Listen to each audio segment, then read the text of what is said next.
Bueno, y como les decía, recuperamos una de las columnas históricas también del programa, esa entrevista internacional. En este caso la hizo nuestro showrunner Luis Kramer, acompañado por alguien de la producción, por Angie Paulazo. Hace unos meses fue el Festival de Cine Alemán, ya un clásico también para las salas de Buenos Aires, para el público de Buenos Aires. Y en este caso fue parte de la programación una película que se llama Ivo. Ivo hizo que su directora, Eva Trobisch, estuviera acá en Buenos Aires acompañando el Festival de Cine Alemán y acompañando la película que tuvo su estreno internacional en la sección Encuentro en el Festival de Berlín del comienzo de este año 2024. Así que vamos a hablar un poquitito de una película, cine alemán y demás. Acá viene. Bueno, estamos aquí, vamos a charlar con Eva Trobisch, que es la directora del film Ivo, que se presenta en el... ¿Querés que...? Dale, bueno, ahí estamos. Vamos a solucionar algún problemita técnico, que saben que siempre es así, pero bueno, esa es la posibilidad también que nos da la técnica de tener voces que es difícil que vengan al piso, es difícil porque están poco tiempo acompañando, y también este cine alemán que es difícil que se estrene comercialmente, por eso siempre está bueno el Festival de Cine Alemán y festivales que acompañan las cinematografías de todo el mundo, porque en estos tiempos problemáticos de poder ver otro cine, bueno, la manera en todo caso son las semanas de cine, los festivales, como decimos siempre, así que a partir de esa posibilidad fue que ahora vamos a poder en instantes nomás escuchar el diálogo que mantuvieron Luis Kramer con Eva Trobisch, realizadora alemana, que estrenó en el marco del Festival de Cine Alemán acá en Buenos Aires su película Ivo, que vuelvo a decirles, fue parte que se presenta en la 24ª edición del Festival de Cine Alemán. Hi, Eva, nice to meet you. I want to know what's the position of German society towards euthanasia? Euthanasia. Like the politics says at the moment, or in general? In general, what do you consider, if there are any differences between German and other countries? What do you feel with this situation in general? Oh, that's a complex question. I think so. It's forbidden. From the law, it's forbidden, but there are people who fight for that it's not forbidden anymore, and there are a lot of people who fight for that it's even more strict. So yeah, it's a very tense and heated debate about this topic. And I'm very glad that I'm not a politician, because I don't think there is, I think it's such a complex and individual topic, and it's very hard to find a law or to create a law that really is made for everyone, and that can address every situation and do the right, or have the right answers for every individual case. Okay, and what's the reaction in general of the German audience when they have to consider your proposal, or after watching your movie? So I think, like my distributor, and it was shown at Berlinale, Berlin Film Festival, and it's kind of art house audience that reads what it's about, so you are kind of prepared when you enter the cinema and watch the film. So I didn't get any harsh reaction towards the topic of her helping her friend to die. But there was one from the very right party, from the very right AfD party that is in Germany, and she was in my film at Berlin Film Festival, and she gave an interview to the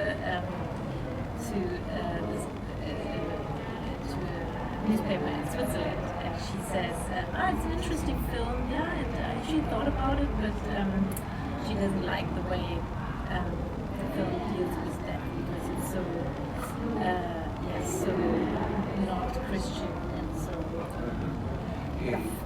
she was interested, and she said, it's a good film, but I would do it another way.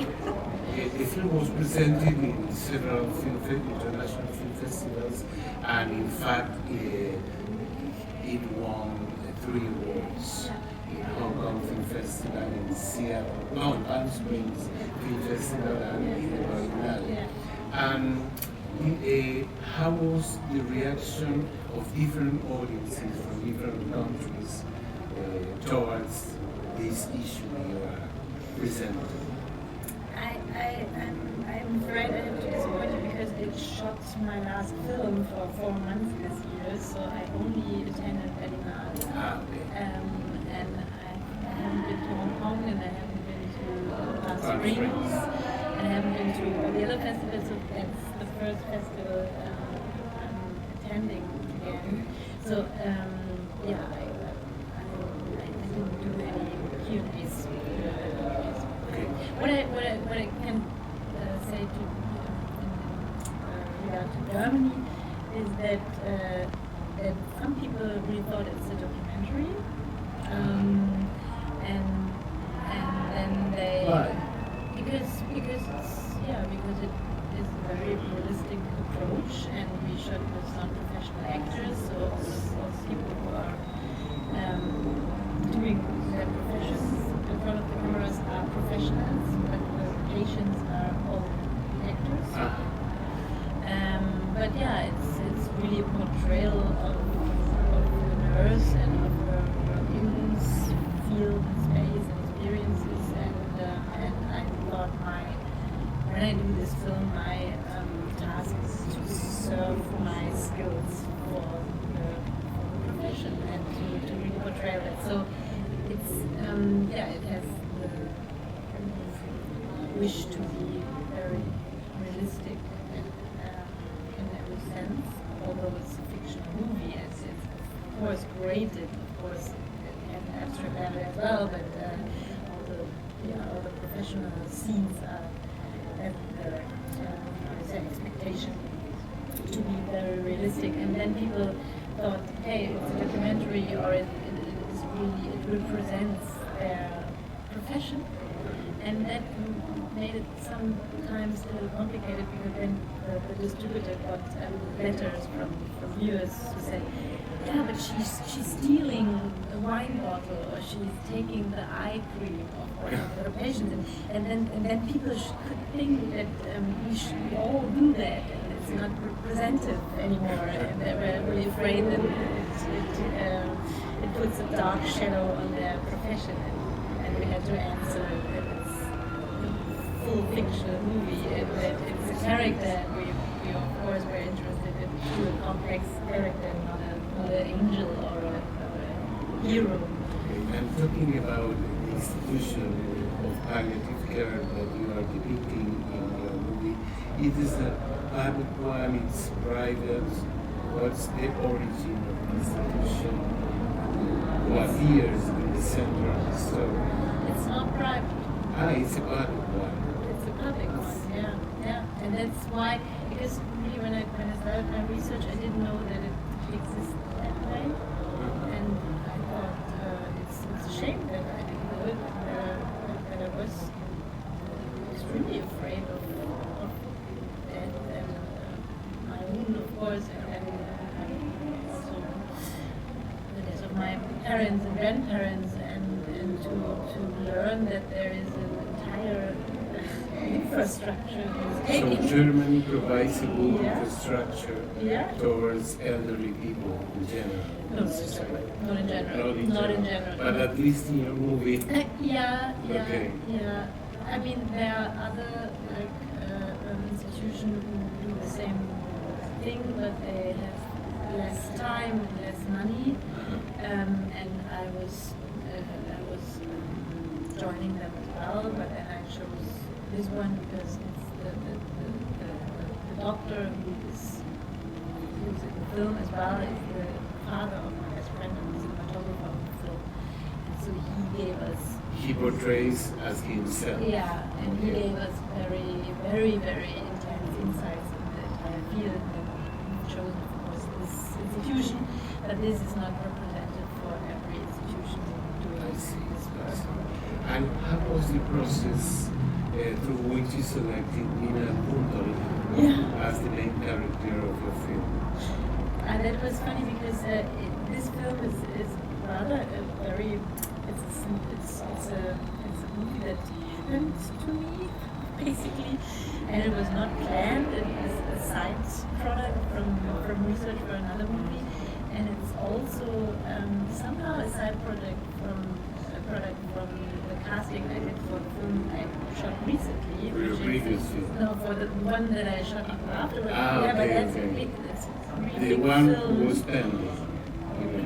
The one who was pending. Yeah, exactly. Yeah, and that's a bigger film and it's much more money and a huge cast. And I was casting for this film, and I met Nina Kundal, and then we couldn't do that film because it was a pandemic, and we Yes. couldn't shoot it in this circumstances. And but I met Nina already, and she was I had her in mind for another part in this other film, but then she came to this part, and then she got pregnant during that film, by the way, that is about death, and also the main character and the cinematographer, they both, how do you say, became fathers. So 3 babies in one film about that.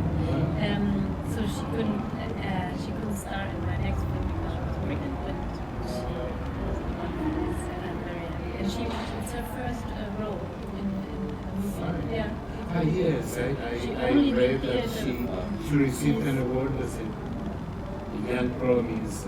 Yeah, this film. she never stood She never appeared before. No. Okay, she's a newcomer. And what are your expectations here in our country? I don't know if you first visited Argentina. Okay, so what's your expectation during the German Film Festival here in our country? I have expectations because how should I? I thought that would be, I think it would be inappropriate to have expectations to an audience. It's rather that I'm curious and interested and want to learn. Are you going to participate in some private exhibitions, some Q&A? Yeah. Ah, okay. 2 times. Have you got some experience Here? so far? No. Okay. So today is the first screening, and I will present the film, and then Okay. afterwards there's a Q&A, and that's preaching. Okay, so we wish you very good luck Thank you. here in our country. Thank you very much. It was very nice to meet. It was very nice to meet you too. Okay. See you. See you. Bueno, ahí teníamos a Luis Kramer hablando con la realizadora alemana Eva Trobisch sobre su film Ivo. Y después de esto, obviamente, vamos a ir con nuestro primer tema musical del día, que es One More Time, el tema de Daft Punk, que forma parte de Interstellar 5555.